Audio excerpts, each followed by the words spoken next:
Hay 4 minutos de la mañana en la Comunidad Canaria. Si nos escuchan en horario de tarde, recuerde que es una repetición que tenemos a bien ofrecer a toda nuestra audiencia para los que no pueden, no quieren o en realidad prefieren la tarde para escuchar radio y sentirla y verla, porque también se nos ve. Ahí lo tienen en el YouTube. Así que están ya viendo a Fernando con nosotros. Fernando Armas Delgado.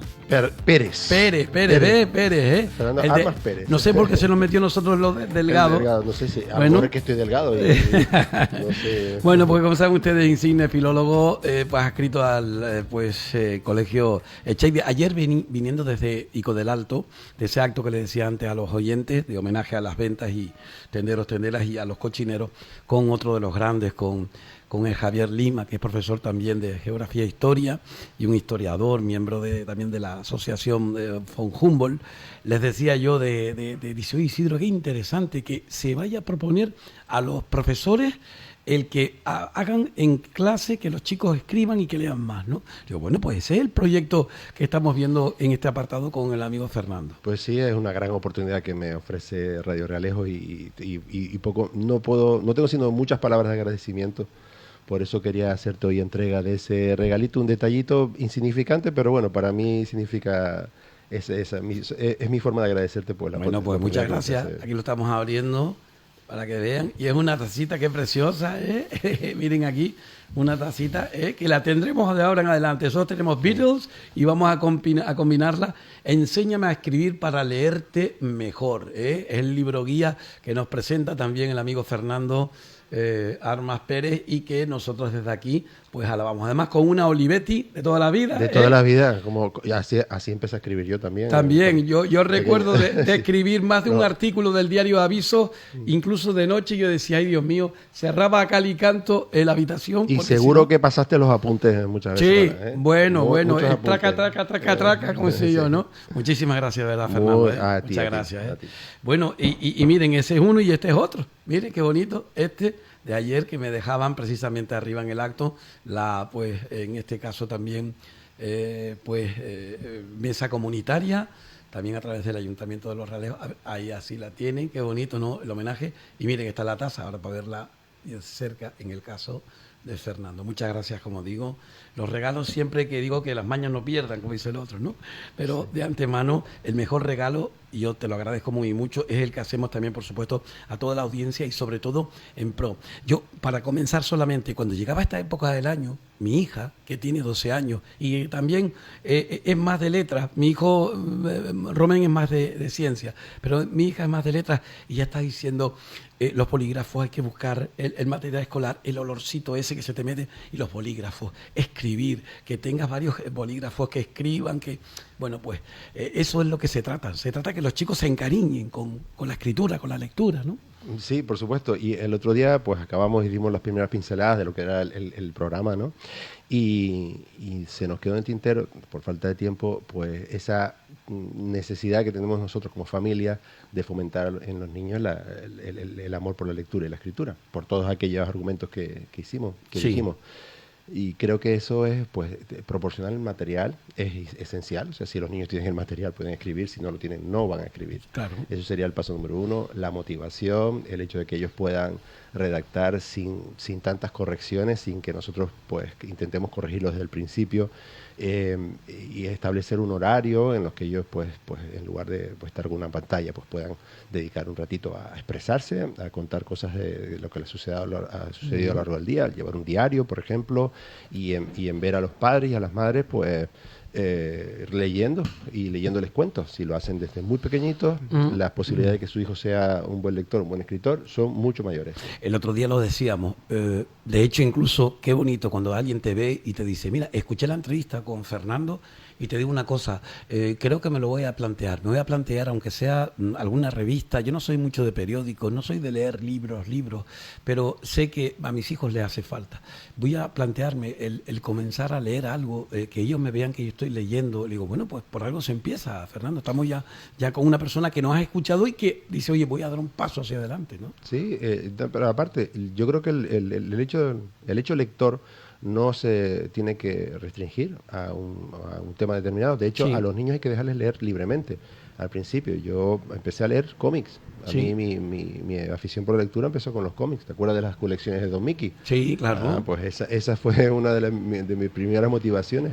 De ahí pasé a libros, Ajá. a libros. Entonces, te puedo decir, además me acuerdo, el primer libro que yo leí, no sé, ¿qué edad tendría yo? A lo mejor 10 años, 11 años, que fue Corazón del Mundo de Amici. Ujú. Ese fue mi primer libro.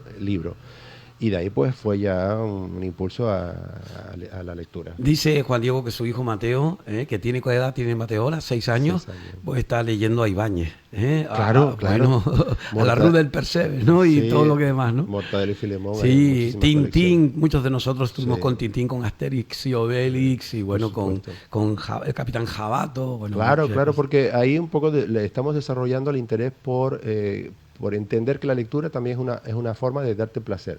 Sí, Que puede ser jugar al fútbol, pero también puede ser leer, ¿no? Nosotros, decían los romanos, mens sana in corpore sano, pues cierto. se sustenta en eso, que hay una práctica deportiva y hay una práctica también intelectual en la que los niños, por supuesto, tienen que Sí. empezar a trabajar de pequeñito. El otro día lo puse en la red, me gustó mucho un mensaje que me dejaba uno de mis amigos en el Facebook y lo copié de nuevo y lo puse, ¿no? De que hace falta más en las escuelas, más arte, más... Pero después alguien me decía, y más deporte. Me lo decía Lolo, Sí. que está en la diáspora, que está en Costa Rica, que su hijo es uno de los jóvenes que también está becado ahora con baloncesto y demás. Es decir, una cosa conlleva a la otra, es decir... De hecho, yo fíjate que diría más bien que a través del arte, en el caso de la música, imagínate, porque si nosotros tuviéramos la posibilidad lo o la estás diciendo un flexibilidad, músico también, ¿eh? sí, músico aficionado, clarinetista. amateur. Amateur. Pero bueno, en el caso de la música es una disciplina que implica muchas disciplinas. Date cuenta que únicamente el lenguaje musical es pura matemática, pero no solo matemática, es el único lenguaje universal ahora mismo. El único lenguaje en el cual se pueden entender todas las personas que estudien el lenguaje musical, se van a entender y a comprender, da igual donde estén, en qué parte del mundo estén.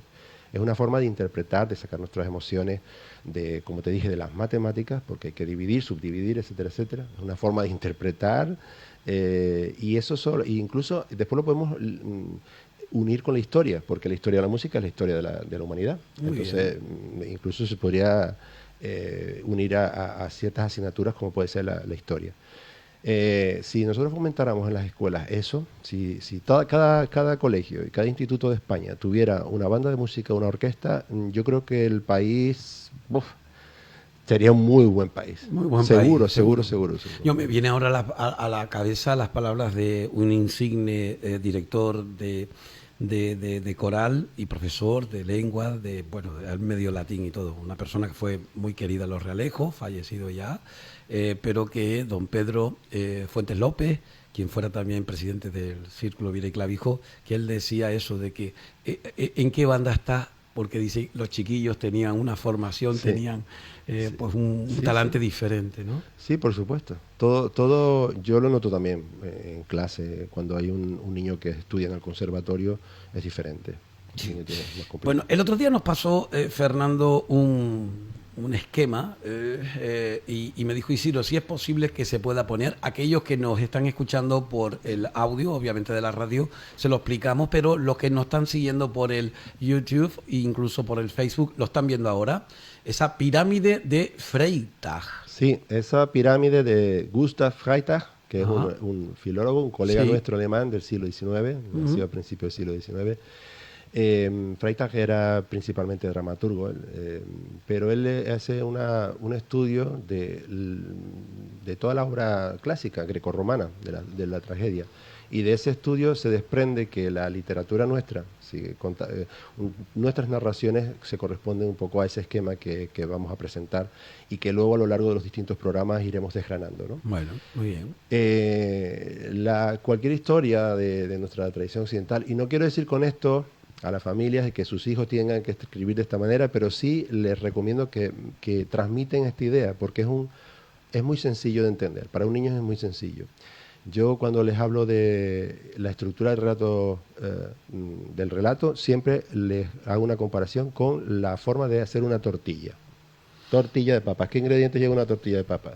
O sea, Pues, aceite, papa, cebolla, bueno, lo de la Cebolla. cebolla entra uno en detalles, ¿no? Pero sí, obviamente y huevo, chorizo, ¿no? huevo, Chorizo, los niños, hay a muy veces variación. los niños dicen, yo le pongo jamón y yo le pongo salchicha. El perejil. Entonces ellos van haciendo, cuando yo les explico, les quiero explicar la pirámide de Freytag, siempre le hablo de cómo se elabora una tortilla, porque casi todos los niños saben hacerla o la han visto hacer. Y sin embargo les digo, vale, muy bien, tienen muchos ingredientes, sin embargo, cuando ustedes se lo van a comer está un solo producto en el plato. No estamos viendo todos esos ingredientes porque ya están metidos ahí. Sí, claro. Y ese es el símil de lo que ellos van a componer luego. El relato es una tortilla. Exacto. Y con muchos ingredientes. Entonces, ¿cómo abordarlo? Para explicárselo a la familia, para explicárselo a los profesores, creo que esta sería una buena introducción. Yo entendí en un momento determinado, pues vislumbré que el relato es una especie de embudo en donde tú vas echando muchos ingredientes y al final pues resulta en un texto acabado. Sí. ¿Qué haremos nosotros? Pues en los siguientes programas vamos a ir exponiendo cada una de esas partes de la pirámide de Freytag. Para los oyentes les diremos que digamos que un relato tradicional empieza siempre por una exposición en donde hay unos personajes en conflicto. Por lo tanto, es importante, y si se fijan, yo hago siempre comparación con el cine, si se fijan bien, en todas las películas siempre va a haber un personaje o varios personajes con un problema. En el caso de Superman, pues tiene ahí su kriptonita, ¿no? En el caso de los superhéroes.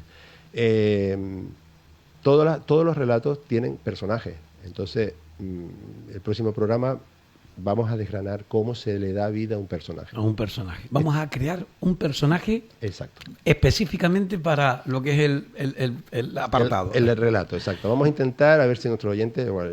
le ponen nombre y demás. Yo les quiero plantear ya el reto, si quieren, porque tenemos una semana para irlo pensando. ¿Cierto?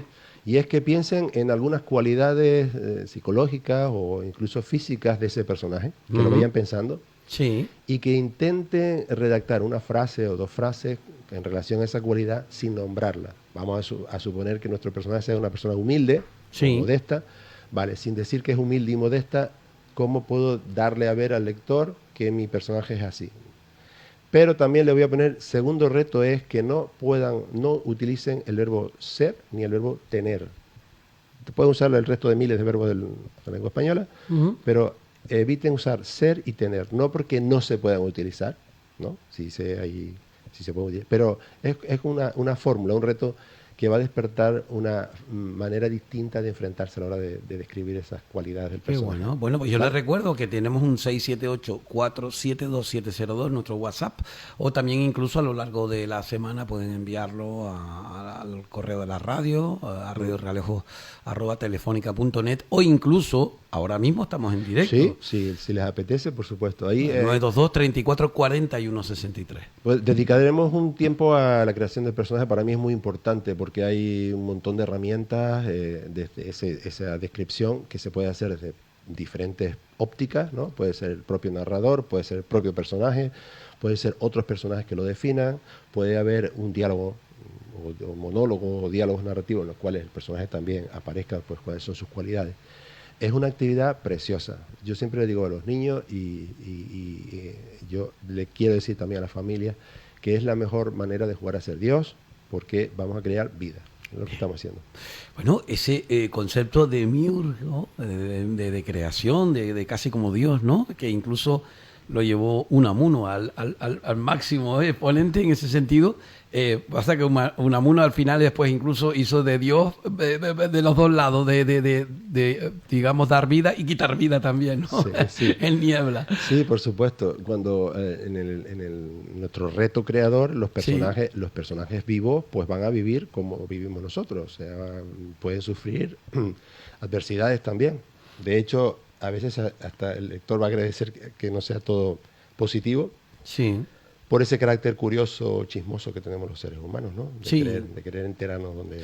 Lo que está claro es una cosa, cuanto más lea uno, eso es lo que yo también como escritor aficionado, vamos a decir, hemos ido haciendo, ¿no? Cuanto más leas, más te empapas y tu cerebro desarrolla una capacidad intrínseca para poder con 4 o 5 palabras reflejar eso que acabas de decir, por ejemplo, la humildad, ¿no? Sí, la forma de lectura, lo que yo comentaba en el primer programa, es que la forma de acceder después a la lectura va a ser diferente a la hora que te enfrentas al papel de autor, porque vas a intentar hacer una deconstrucción de lo que estás leyendo.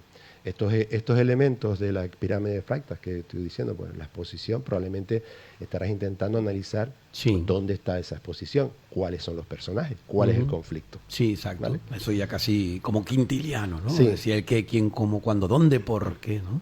Ahí está. Y luego desarrollamos, para los oyentes que no ven la pirámide, vemos que hay una curva que asciende ahora, un momento en el que donde se desarrolla la trama, esa parte más larga de la obra, ¿no? La trama. Pues explicaremos cuando llegue el programa, pues cómo se crea esa trama, cuáles son las técnicas para potenciar que la persona que está creando la historia, pues desarrolle esa trama. Pues a pesar de ser artífice de la idea, no dudó en ponerse como uno más en la cola. Por ejemplo, en el caso de la humildad, ¿no? Por supuesto. Es decir, hay que un poquito jugar con las palabras, simplemente con la esencia básica, pero poniendo lugares y sitios, como decíamos. Muy interesante todo eso. Exacto. Y luego ese triángulo va a conducir a lo que en narrativa se llama el clímax. Yo lo rebauticé como punto de no retorno, porque me gusta explicar a los alumnos en qué consiste ese clímax. Y pues diferentes, a lo largo de esta explicación, pues veremos distintas formas de llegar a ese punto de no retorno. Y luego en una acción descendente, vamos a otra vez gira la línea hacia abajo, es que va prácticamente al final del relato, pues explicaremos cómo resolver, qué solución puede tener ese conflicto que creamos al principio, ¿no? Bueno, muy bien. Oye, y el clima, aquellos que estaban viéndolo en la pantalla, se dan cuenta que lo has colocado con un paraguas, pues con lluvia, como diciendo, oye, hay que refugiarse, ¿no? Sí. Y es siempre, claro, porque el clímax en cierta manera es llegar a un culmen, llegar a un punto en donde, pues bueno, más arriba no se suele ir, sino al contrario, ya comenzar. Claro. Nosotros lo que crea intriga, interés por la lectura, es que hay como dije al principio, unos personajes en conflicto. Sí. Yo le digo a los niños, siempre les digo, cuando hay un accidente de tráfico en la vía que sube, en la que baja, está parada también. Y es porque somos muy curiosos por naturaleza, y lo que intentamos crear en un texto narrativo de ficción es despertar esa curiosidad en el lector. Y la única manera de que el lector se sienta intrigado es que hay una intriga, ¿no? Sí. Ya veremos poco a poco cómo... Sí, porque hay muchos, obviamente, datos que tenemos que reflejar. Uno de ellos tiene que ver con aquellas personas que tienen esa capacidad creativa, yo creo incluso repentista, y de alguna casi como escritura automática. Hay gente que me dice, no, si yo lleno libretas, pero yo nunca le pongo el fin al llevo años escribiendo el mismo. Sí, claro, todo eso hay que... Pues por eso, un poco la explicación de este programa del día de hoy es ver que la estructura de un relato, por supuesto que hay varias formas de escribir, de conseguir un relato. Hay escritores brújula que pues tienen una idea grosso modo, y luego van sacando la historia, van buscando esos problemas en los que conducen a sus personajes, y lo hacen de una manera poco planificada. Cierto. Que es posible, o sea, no estoy diciendo que sea imposible. Y después en el otro extremo están los autores que tienen exactamente el número de capítulos que va a ocurrir en cada uno de ellos, en qué momento va a entrar tal asunto, tal personaje, incluso subtrama, etc. Tienen ya pues preparado el final, que es en sí el desenlace, ¿no? Por supuesto. La idea para los jóvenes escritores, para los que se inician, es por lo menos sí tener un argumento, ¿no? Como lo que leemos la sinopsis de los libros, o cuando leemos la sinopsis de una película, pues decir, bueno, esta es la historia de un pirata que encuentra un tesoro, que lo esconde en un baúl, y quien se lo encuentra no se imaginaba lo que había dentro del baúl, ¿no? Un poco tener esa idea concebida de principio a fin, que puedes resumirla en un par de párrafos, y a partir de ahí pues tratar de buscar esos elementos de la pirámide de Freytag que explicamos en este programa. Bueno, pues un programa que pretende hacer que pues toda la familia, estamos hablando, como bien decía Fernando antes, de un evento que es asequible a todos, que se pretende pues que los chicos, cada uno con su nivel, lógicamente, cultural, pero en cierta manera el todos comenzar, y un niño que comience pues y un adulto que comience en cierta manera tienen el mismo punto de partida. Desde el punto de vista, me refiero, creativo. Otra cosa es lo que, como decía antes Fernando, cuidado con corregir los chicos, las letras, Sí, yo, porque es un asunto delicado en la educación en general, ¿no? Yo no voy a decir que España sea peor que otro país, pero fíjate que nosotros estamos entrenados para buscar los errores. No estamos entrenados para buscar los aciertos. Entonces, cierto. En ningún momento de nuestra vida escolar, refiriéndonos a nosotros mismos, ningún profesor nos dijo esto y esto está bien y esto es mejorable, ¿no? Siempre todos señalamos muchos más los errores. ¿Qué pasa? Que es muy desmotivador. A la hora de intentar cambiar esta mentalidad en el alumno de que no tengas miedo, porque ellos temen equivocarse, porque temen que les corrijamos. A mí me cuesta muchísimo en el aula decir, no me importa que cometas errores, porque yo sé, a través de esos errores, voy a ver tus aciertos y voy a ver dónde puedo incidir para que sean los aciertos los que vayan progresando, ¿no? Y descartando los errores. Cambiar esa mentalidad en todo el país, en todo el profesorado, en todas las familias, porque no se trata solo de la escuela, sino de la vida, va a ser muy, muy difícil, pero bueno, vamos a intentarlo. Bueno, pero todo tiene un comienzo, y miren, lo que va a hacer ahora Juan Diego, que es coger y hacer el zoom hacia ese libro, lo tienen ahí justamente, pues ese libro que es el santo y seña de precisamente este proyecto de Fernando Armas Pérez, Enséñame a escribir para leerte mejor, ese libro guía, que por cierto, antes de final de año, ¿verdad?, en la isla de La Palma, vas a tener ese el primer taller para docentes será el 18 de octubre en la isla de La Palma. Exacto. Tienes un papel muy difícil, lo sabes, ¿no? No lo sé, porque fíjate que... ¿No lo crees? No lo creo, porque yo suelo hacer alrededor de entre 30 y 40 talleres al año con estudiantes. Pero luego, evidentemente, a esos talleres asiste el profesor que está con ellos, su responsable de lengua y literatura, y todos me manifiestan lo mismo. Dice, pues, me parece muy interesante incluso que nosotros podamos acceder a esa información. Y luego hay, esto es a título de colegios de Centro de Formación de Profesorado, pero sin embargo el colegio el CEIP de La Matanza, pues el director me ha dicho que quiere hacer el curso para su profesorado. Entonces, no sé lo que me... Algo está cambiando, por lo tanto. Entonces, hay un interés, es una crítica constructiva, cuidado. A mí siempre yo hablo en positivo, como bien decía antes, buscamos más eso, lo que nos une, yo siempre el vaso medio lleno más que medio vacío. Pero yo reconozco que por el tema de falta de profesorado, están muy saturados de trabajo, el aula muy llena de alumnos, y lógicamente a muchos de los compañeros, sobre todo en primaria y también en secundaria, les gustaría tener más posibilidades de crear en clase, pero es difícil porque el plan de estudios, hay muchas digamos que cuitas, hay muchas piedritas en el camino que tendrán, me imagino yo, que gracias a tu saber hacer, pues un poquito también saber eliminar, ¿no? El director del CEP de La Palma me dijo lo siguiente: lo único que yo quiero es que esto sea útil para el profesor, o sea, que al día siguiente que llegue al aula lo pueda aplicar. Sí.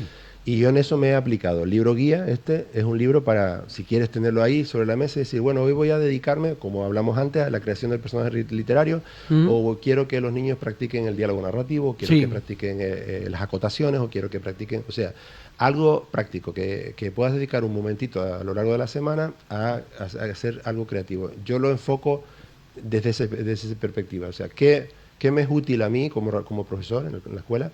Pues eso mismo lo transmito al profesorado. Nada de teoría. Bueno, nada de teoría. Todo como práctico. Sé que a esta hora de la mañana, en este mes de agosto, hay muchos docentes, hombres y mujeres de la educación, que están de vacaciones, que nos siguen, que se interesan por todo este tipo de temas, no solamente desde el punto de vista laboral estrictamente, sino incluso personal, como padres y madres que son, o tutores de chicos y demás, y a título personal propio, mejorar. No, yo recuerdo lo que me decía a mí algunos de mis profesores Ramón Trujillo, recuerdo una de las cosas que decía, ¿no? Que el saber no ocupa lugar, como dice el otro, pero lo que tienes que hacer es que tú logras una meta en tu vida, pero la meta no es tener tu diploma y tener tu trabajo. La meta es seguir enamorando a la gente con la lengua, decía él.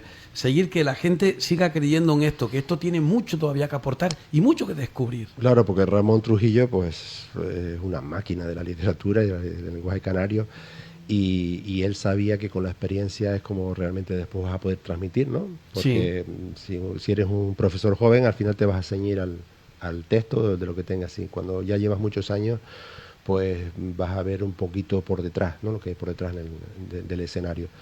Y yo creo que ya me tocaba, ¿no? Llevo 31 años en la docencia haciendo labor didáctica y me tocaba, pues, quería plasmar toda esa experiencia en este libro para poder ayudar a los profesores que quisieran o a las familias que quisieran. Bueno, pues este es el comienzo. El libro está ya. Sí, el libro está ya. Lo pueden encontrar en cualquier librería. Sí, bajo pedido porque no está físicamente en muchas librerías.